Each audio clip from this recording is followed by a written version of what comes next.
Now you're hearing all of these claims about ketogenic diet, plant-based diet, this diet, that diet, but which one is really the best? Now with this episode of the FitMass Show, we'll be diving deep into this thing, starting from the original and coming to where we are today. And I'll even be showing you how the change of diseases lifespan has been affected by changing our diet. Coming up in this episode of the FitMass Show.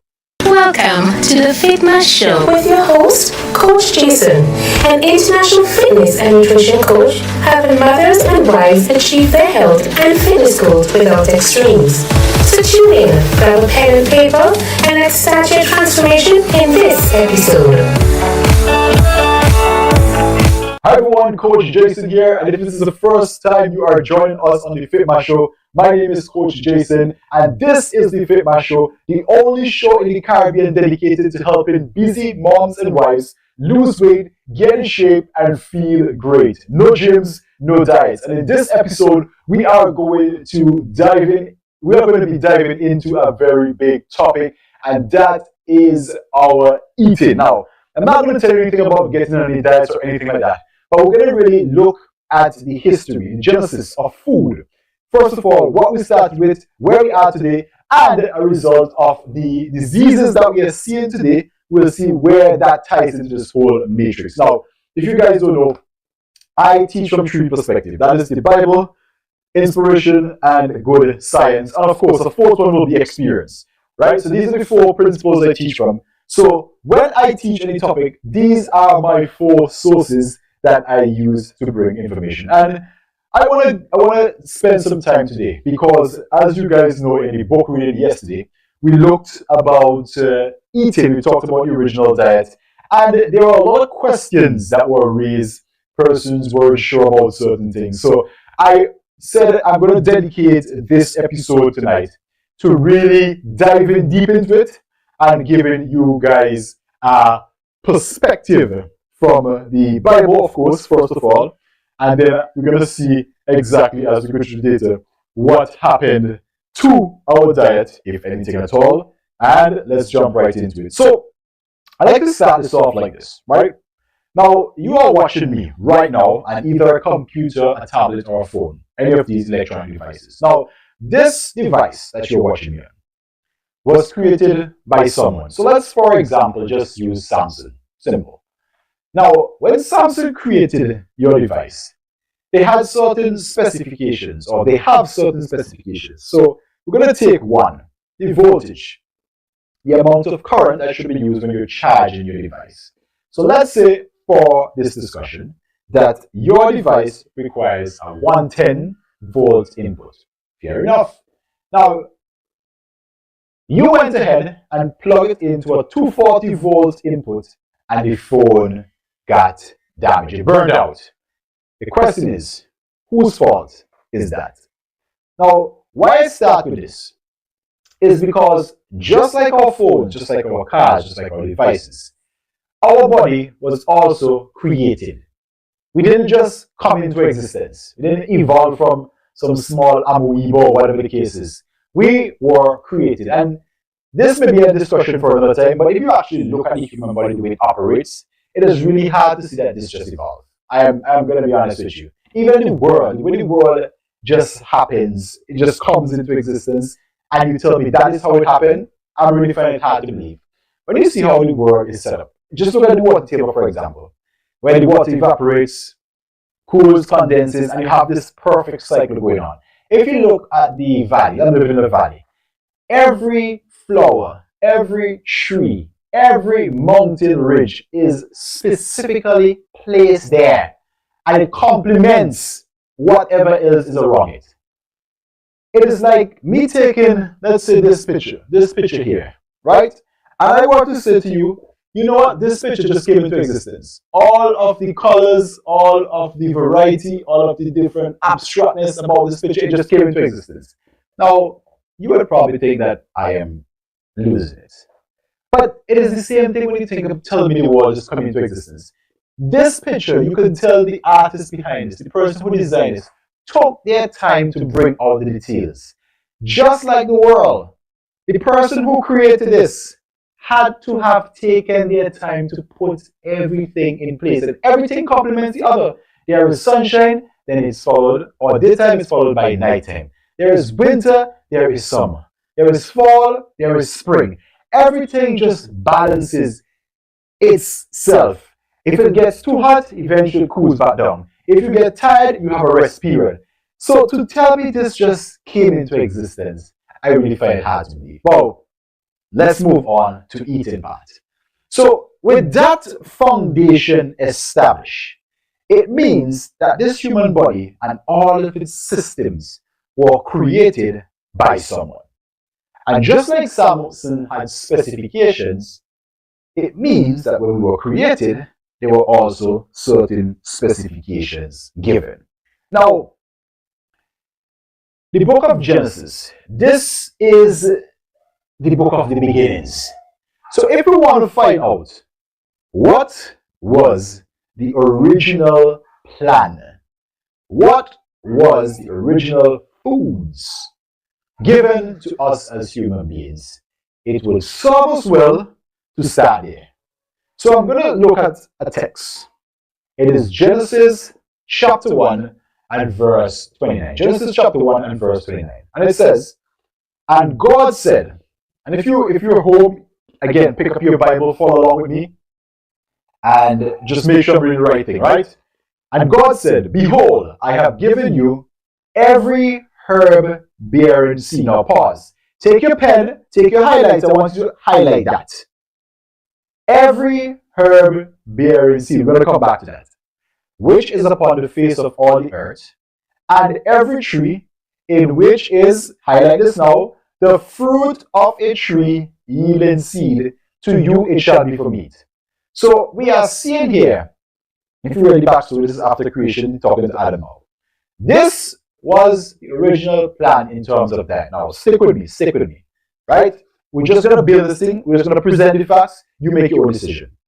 So the first thing we look at is every herb bearing seed.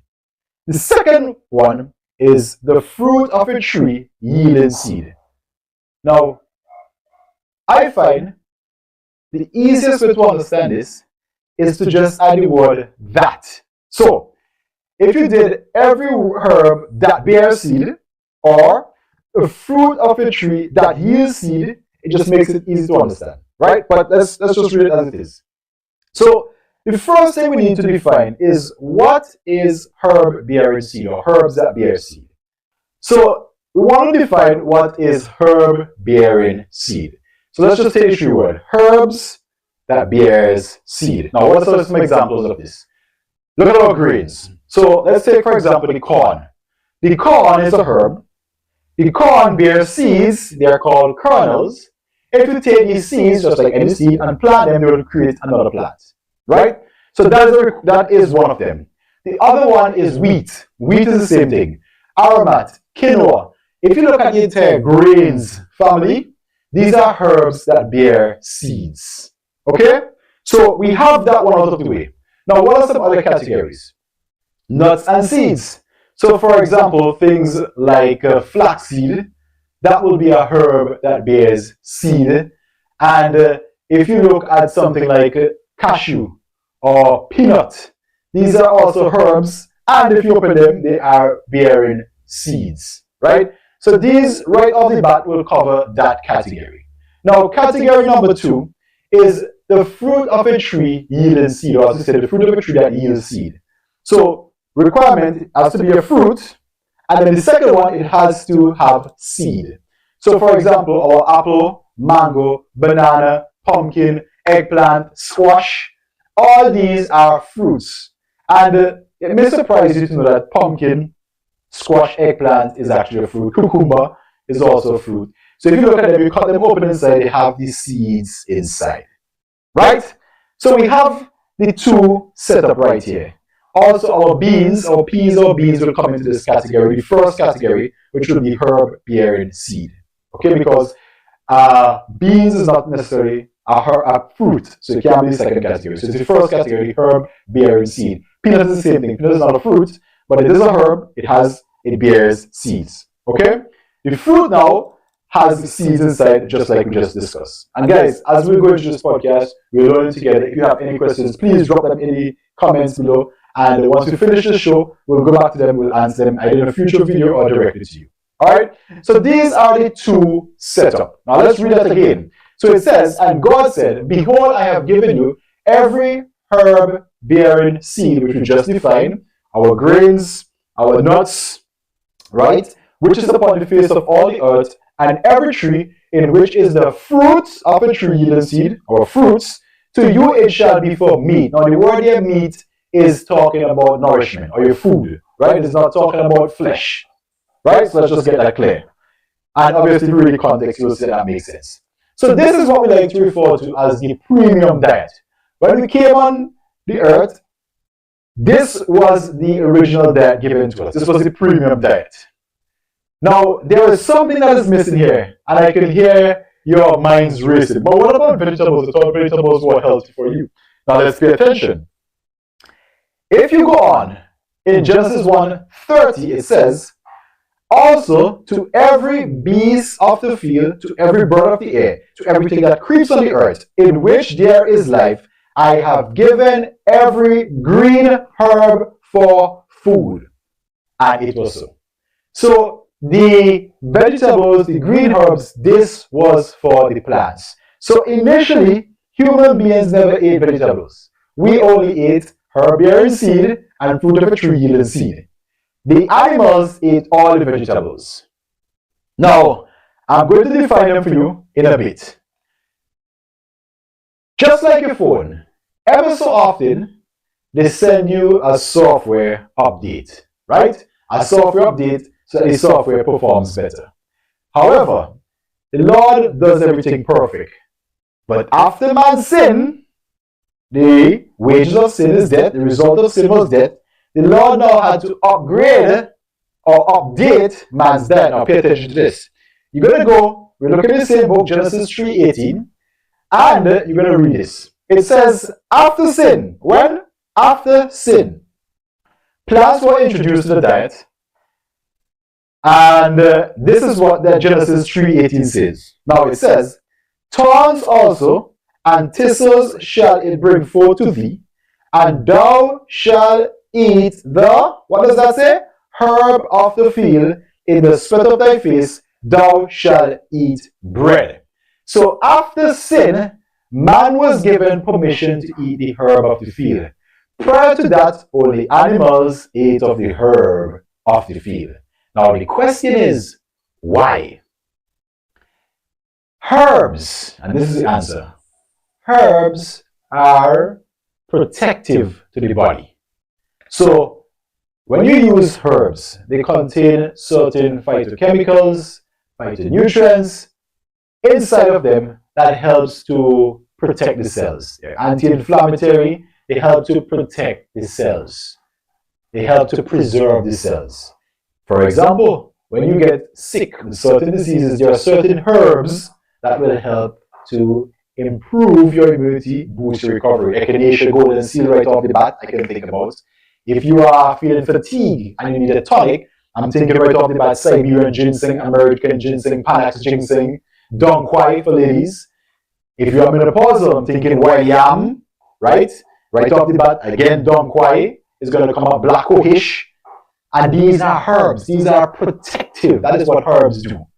Now, why was this not originally introduced? Because there was no sin, there was no death, the body wasn't dying, there was nothing to be protected from. I hope that makes sense. So, this one is what is called the protective diet. So, we had the premium diet, it's fresh off the block. Sin came in, we started dying, the Lord introduced the use of herbs for protection. Right? The protective diet. Then an event came along. And you see, you really have to follow the chronology of this thing, and you'll understand it. An event came along, and let's just fast forward. That event was the flood, right? The flood came along. Now, keep this in mind before we go on. We were eating fruits and herb-bearing seed. We then ate vegetables. All these grew on the face of the earth.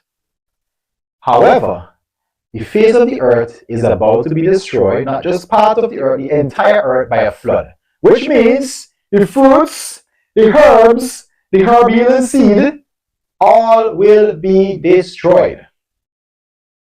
As such, we had a update, or let's just call it a pass. It was a pass. And this pass would be found in Genesis 9:3. Every moving thing that liveth shall be meat for you. As the green herb I have given you all things. All right. So now we can eat animals. Why? Because all of the vegetation will be destroyed, and as such, we need to have some temporal food until that vegetation returns. Now, is he talking about all meats? Well, we'll find out. If you go back, now this, what I read for you is Genesis 9:3. If you go back a bit to Genesis 7:2, it says, of every clean beast, I want you to pay attention to that, underline that. Of every clean beast, thou shalt take to thee by 7, male and female. So when you look at the pictures of the ark, you see all the animals going in 2 by 2. That is not true. The clean ones went in by 7. The unclean ones went in by 2. Now, what does this have to do with anything? Well, here's the thing. At this point in time, and this is very important, at this point in time, there was no Jewish nation. So there was no kosher. Well, furthermore, there could have never been Adventists, right? So that is, at this point in time, there was no laws in terms of food. However, even from the beginning, there was a determination between clean foods and unclean foods. And if you want to look at that, you could find that in Leviticus. I can't remember the exact text, but it tells you about what are the clean foods and what are the unclean foods. I'll probably do a video on that, and I'll find some way to put on the text. Right? So, think about it. If they ate of everything, and you have male and female going in to the ark, and you kill one male of a hippopotamus, for example, how would that female reproduce upon the earth? Impossible. It can't. Same thing applies to any other animal. However, if you have 7, you obviously will take male and female apart, and now you have 5 more of the clean, and think about the variety of clean you have, to work with until the vegetation came back. So those will still reproduce upon the face of the earth to multiply after the flood, but you still had 5 to work with while you got back to that, while you were in that temporal diet, right? And this is what we call the permissive diet. So this was a permit given to them because of the situation of all the original foods being destroyed. Now keep in mind, you would have had some grains in the ark, you would have some grains in the ark, but obviously those would have lasted for a time. They were on the ark 40 days and 40 nights, right? So those have been eaten up at some point, and then you would have to rely on the flesh items, right? So that is the setup. This is the permissive diet. And if you look at it, you follow it all P's, right? And the start was the premium diet, fresh off the stock. Same came in, we had the protective diet to start protecting the body. The flood came in, we had the permissive diet. That's a permit. Now, when you're driving and they give you a permit, do you stay on that permit for the rest of your life, or is that permit used until you acquire your full license? Obviously, until you get your full license. So, if you are given a permission, it means that it was temporal, and it means that at some point that would have had to expire, right? Now, if you go on and you study, you will see something rather interesting. This one I'll actually bring up on the screen when I am doing this, right? I'm going to bring this up on the screen. Here is where it gets interesting. And this is the part I find rather interesting. Now, heretofore, from creation right up to the flood, according to the biblical account, what was the lifespan of man? Men were living 600, 800, 900 and something. On average, let's just call it 850, right? So that was the average lifespan of mankind. After the flood, and you will see it on the screen, there is a sharp decline in the lifespan of mankind. What else happened after the flood? They were permitted to eat meat, right? Now, remember I said, if you are given a permission, it must be temporal. Once the green come back, you go back to the original. However, by staying on the meat diet, what happened is that mankind's life started plummeting. Until, by the time you got down to about Abraham, Isaac, Jacob, you were averaging, some of them are 120. By the time you got down to like Joshua, Moses, it was about 73 scores and 10. Now that is interesting. That is rather interesting. And let's now look at the world data. So let's just put that aside and let's look at the world data. And it says, and when we look at the world data, we're looking at what is now causing, right, the continuation of this. It says that some 11 million deaths annually are linked to diet-related diseases such as diabetes and heart disease. Researchers say that makes that the leading risk factor for deaths around the world. Now, let's go a step further. If you look at the countries that eat predominantly a plant-based diet, meaning they eat more of the land, and you compare it with those countries that eat predominantly a high-protein, animal-based diet, you would see that these two diseases, heart disease and diabetes, are highest amongst those that eat a animal-based diet. Now, what is the purpose of this? Am I telling you to eat plants or to not eat plants? That is entirely up to you. I'm just showing you the data and then you make the decision. Now let's go a step further. When somebody has cancer, what is one of the first things they're asked to eliminate from the diet? Red meat, right? Some doctors even go as far as to eliminate flesh entirely. Now, why is that? Because cancer cells thrive and grow and expand on these types of foods. So my question is, why wait until then to do it? When somebody has diabetes, when somebody is obese, when somebody has all of these like high cholesterol, high blood pressure, what are some of the things that they tell them to stay off of?